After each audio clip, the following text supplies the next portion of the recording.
咩人要護肝？其實人人都要護肝。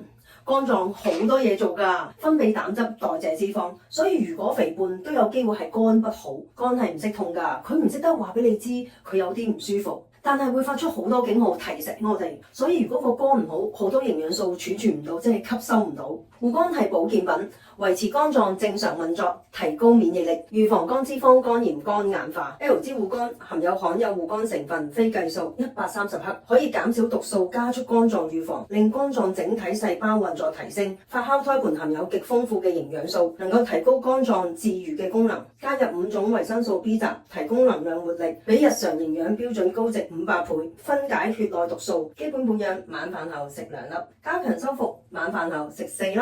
如果飲酒啊，前後要食4粒先夠能力排走酒精毒素。唔好等到出到肝脂肪、肝硬化、肝炎先至嚟護肝啊！提早預防勝於治療。